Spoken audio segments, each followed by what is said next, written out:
Hello' গাইছ, এতিয়া মানে আলু খান্দিবলৈ আহি আছোঁ চাইকেল লৈ। এখন চাইকেল আৰু ৰাস্তাটো এনেকুৱা। তাৰপিছত আৰু অলপ দূৰ আছে ভাইটি আৰু আমাৰ পলিণ্ডাই গৈ আলু খান্দি আছে। মই অহা অকণমান দেৰি হৈছে, গৈ পাওঁগৈ, দেখাইছোঁ আলু খান্দা। কি কৰি আছা? কি শাক? চবেই হাই এটা কৰি দিয়া আকৌ। দা মই আকৌ গাইছ এনেকুৱা ৰাস্তাত চাইকেল চলাই ভাল পাওঁ। এইটো অকল এতিয়া তললৈ চলি গ'ল, আকৌ এতিয়া ওপৰলৈ উঠি যাব। ধুম থি ভং ভং ভং ভং। খালি ইয়াত গিয়াৰটো নাই, ইয়াত হেণ্ডেল আছে। ৰাস্তাটো চোৱা, ৰাস্তাটো দেখি কিবা এটা ভাল লাগিছে। এনেই এইফালে প্ৰদূষণমুক্ত জেগা আৰু এইফালে ৰাস্তাও এনেকুৱা। এইটো কালভা গাইছ, কালভা। এইখন নদী গাইছ আৰু এইখন সাকু। এইখন সাকু। আহি পাই গ'লোহি। এইফালে এখন ধুনীয়া নদী আৰু এইখিনি ইয়াতে আছে আলুখিনি। আমি এতিয়া খান্দিব লাগিব। লাইন লাইনকৈ আছে, ভিতৰত গৈ দেখুৱাম বাৰু। আৰু এইফালে আগলৈ নাযাওঁ, সেইফালে আছে বহুত কিবা কিনি কৰি থৈছে গাঁৱৰ মানুহবোৰে। তো এতিয়া আমাৰ ভাইটি আৰু পুলিণ্ডাৰ ওচৰলৈ যাওঁ ব'লা। আলু মানে ভাইটিয়ে পুলিণ্ডা অলৰেডি কিছুমান আলু খান্দি উলিয়ালে, মই দেখুৱাই আছোঁ বাৰু ৰ'বা। মই আহি পোৱাৰ আগত এইখিনি আলু খান্দিলে। এইফালে পুলিণ্ডা আৰু ভাইটিয়ে আলু খান্দি আছে। পুলিণ্ডা, কিমান মাহ বা কিমান দিন লাগে মানে আলুখিনি আকৌ এনেকৈ ৰুই পিনে আকৌ উলিয়াবলৈ? আমি কাতি মাহৰ ৰুওঁ, কাতি আঘোণ পুহ মাঘ 4 মাহ লাগে আৰু। অলপ ৰোপণ কৰাৰ প্ৰক্ৰিয়াটো অকণমান কৈ দিয়ক। এই মাটিটো হাল বাই ধুনীয়াকৈ চাহ কৰি লওঁ। হয়, চাহ কৰাৰ পিছত খল দিওঁ। কিছুমানে খলত সাৰ দিয়ে, আমি সাৰ নিদিওঁ। খলকেইটা ধুনীয়াকৈ ৰ'দত শুকুৱাওঁ, শুকুৱাই পিনে আলু ৰুওঁ। আলু ৰোৱাত যেতিয়া গাজ আহে তেতিয়া মাটিটো আগতে থেতালি লওঁ। থেতালি দিয়াৰ পিছতে তাৰপৰা মাটি চপাওঁ। মাটি আমি 3বাৰহে চপাওঁ। হয়, আলু সদায় 3বাৰ চপালে হৈ যায় মাটিটো। পুৰষ্টি হ'লে গছ মৰিলে আমি খান্দো। 3 মাহ 4 মাহ লাগে আৰু। 3 মাহ 4 মাহ হৈ যায় আৰু। এটা, দুটা, তিনিটা, চাৰিটা লাইন আলু আছিলে। সেই 4টা লাইনত আলুখিনি খান্দি ইমানখিনি পালোঁ ন পুলিণ্ডা? ইয়াত নাই, এই অলপ আগত আছে, এতিয়া তাত যাম। আমি বিক্ৰী কৰিবলৈ নহয়, আমি নিজৰ খাবলৈ হয়, খাবৰ কাৰণে। আমি খাবৰ কাৰণে ৰুইছোঁ।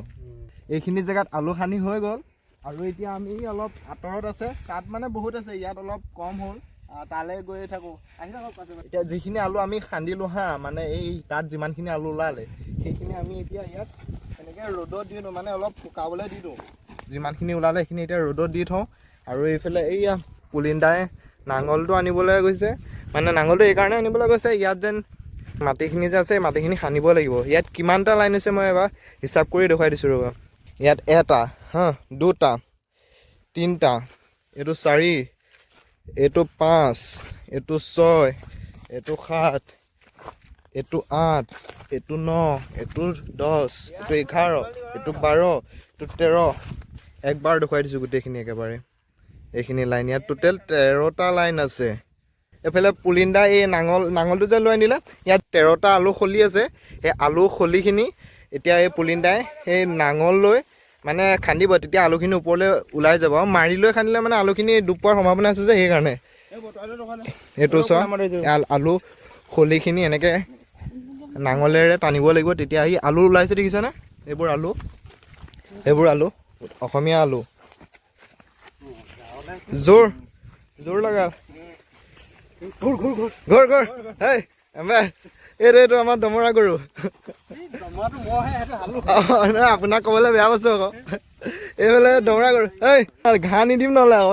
এই খলিখিনি এনেকৈ খান্দিব লাগে, তেতিয়া আলুখিনি মানে ওলাই যায়। এইখিনি যে আলু দেখিছা, এইখিনিতে 2 কেজিমান সোমাই আছে, বেছি হ'লেও কম নহয় আলু গোটেইকেইটা। এতিয়া এই খলিটোত এতিয়া আলু গোটেইখিনি উলিয়াম। অলপ অলপকৈ হৈছেগৈ। এইফালে কঢ়িয়াই আছে। এইফালে আৰু এটা খলি খান্দি আছে। এইফালে এইটো বটুৱা, আৰু ইয়াত অলপমান আলু ভৰাম, মানে বইল কৰি খাম, অলপ ডাঙৰ ডাঙৰ চাই। আলুটো ধুবলৈ যাব লাগিব। এতিয়া আলুখিনি লৈ লৈছোঁ। পথাৰত জুই ধৰাটো মানে বহুত অসুবিধা, ইফালে পৰা সিফালে বতাহ মাৰি থাকে যেনে তেনে মেনেজ কৰি জুইকুৰা ধৰিলোঁ বাৰু। চচটো উঠাই দিওঁ এতিয়া।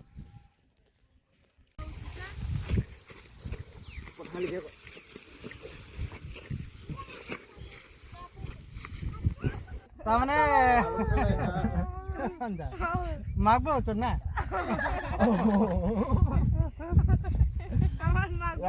সুধিব মাক মানে কি কি বেয়া শব্দ হয় মই ডাইৰেক্ট তোমালোকৰ ঘৰত যাম কেছ দি দিম মই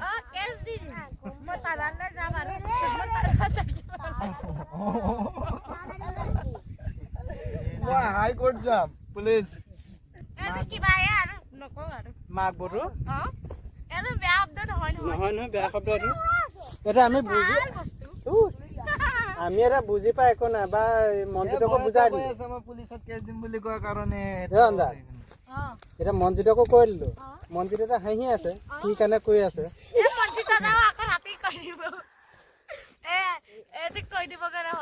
সেইটো কৈ দিলা সেইটো পাছতে গম পাব আৰু সেইটো কাৰণে কেনে হাঁহি আছিল মাক বৌ ইংনে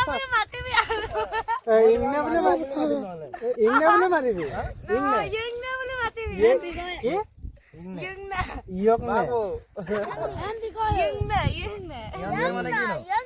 সেইটো নকবি সেইটো নকবি সেইটো নকবি বুজি পাই যাব বুজি পাই যাব তেতিয়া ইয়ং ন বুলি কয় লগে লগে সেইটো যদি কৈ দিওঁ তেতিয়াহ'লে গম পাই যাব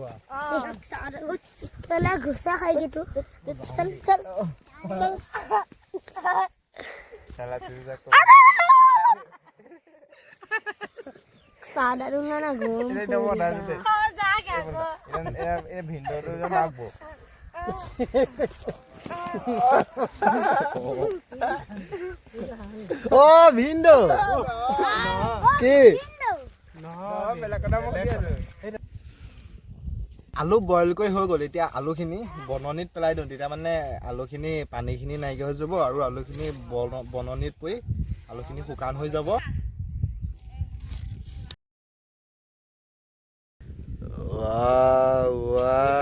ছিক্স পেড চাওঁ এইটো দুটা চাৰিটা ছটা হা চাওঁ উলিয়াই দেখুৱাচোন চাওঁ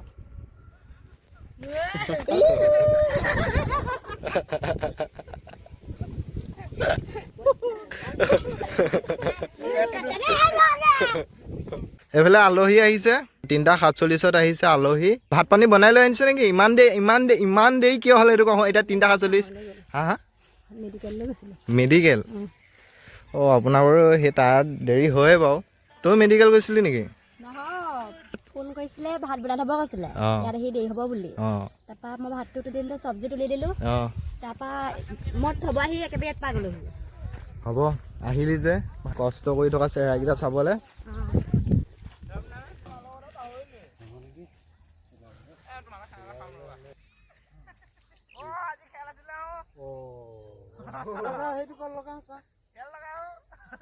আৰু বেছি লাইন নাই হয় নাই অকল এই দুটা খালীহে আছে সেইটো আৰু এইটো হয় নাই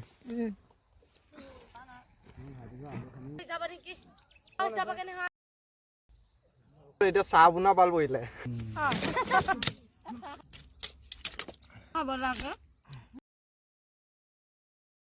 না পলিথিন আছে না কেৰাচিন আছে তেনেকে জুই ধৰি দিলো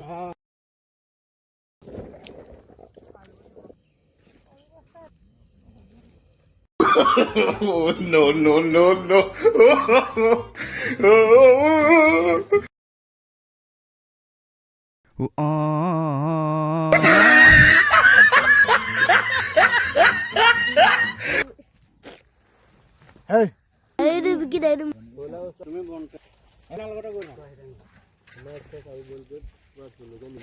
আৰু এইফালে চাইকেলত আলু দুটা বস্তা উঠাই ল'লে ভাইটি আৰু পুলিন্দাই প্ৰথমে আলু সানিবলৈ আহিছিল ভাইটিয়ে আৰু লগত পুলিন্দা এতিয়া প্ৰথমে আলু বস্তা ঘৰত থবলৈ গৈছে ভাইটি আৰু পুলিন্দাই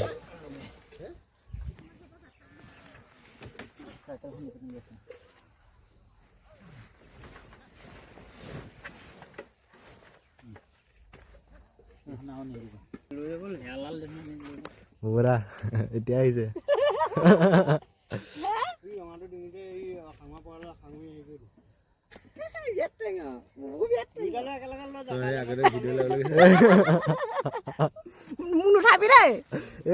নিজে উঠিবলৈ আগলৈ গৈছে উঠি হোৱাৰ পিছত এতিয়া কৈছে নুঠাবি দেই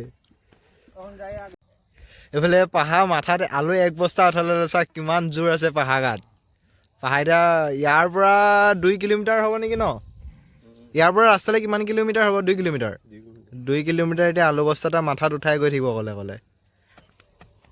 3 কিলোমিটাৰ ওচৰা ওচৰি হ'লেও 1 কিলোমিটাৰ হ'লেও ইমান দূৰ ইমান গধুৰ বস্তা এটা মাথাত ইয়াৰ পৰা তালৈকে লৈ যোৱাটো ইমান সহজ কথা নহয়। এতিয়া চব গ'লগৈ, মই অকলে আছোঁ। মোৰ লগত আছে 1 বস্তা 2 বস্তা আলু আৰু লগত আছে এইখিনি টোটেল 4 বস্তা। আগত মা দেউতাই লৈ গ'ল আৰু পুলিন্দাও লগত গৈছে গ'ল। এতিয়া মই অকলে ইয়াত আছোঁ। অথনিৰ পৰা যিমানখিনি মানুহ আছিলে ইয়াত এটাৱে নাই, অকল মই আছোঁ। এইখিনি ৰখীয়া হৈ আছোঁ। তাৰপিছত আকৌ আহিব মা নাহে, দেউতা আহিব বস্তাটো লৈ। তাৰপিছত এইখিনি ভৰাই ডাইৰেক্ট ঘৰত যাম। টোটেল 4 6 আৰু ইয়াত 2 বস্তা ওলাব, 8 বস্তা হ'বগৈ। তাৰপিছত দেউতা আহিব, বস্তা লৈ আহিব, আলুখিনি ভৰাব, তাৰপিছত ঘৰত যাম। বস্তাটোৰ মুখখন খোল খাই পৰিল আৰু সেইবাবে বস্তাটোত থকা আলুখিনি পৰি থাকিলে। নদীখন, মই যে প্ৰথম আহোঁতে নদীখন দেখাইছিলোঁ, নদীখনৰ এইখিনি জেগাতে মানে আলুখিনি খোল খাই পৰিল আৰু এতিয়া গোটেই আলুখিনি আকৌ ভৰাব লাগিব, নতুনকৈ আকৌ বান্ধিব লাগিব। এনেকেই দেৰি হৈ গ'লগৈ আমাৰ। এনেও দেৰি হৈয়ে আছিলে আৰু দেৰি হৈ গ'ল।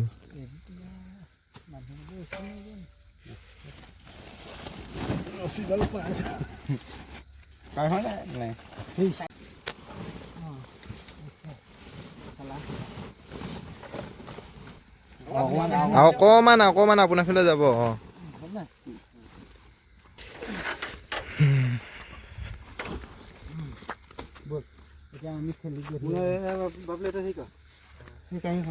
ভিডিঅ'টো আজি ইমানতে ৰাখিছোঁ বাই। আকৌ এটা নতুন ভাল ব্লগত লগ পাম, তেতিয়ালৈকে বাই। থেংক ইউ যদি ভিডিঅ'টো শেষলৈকে চাইছে।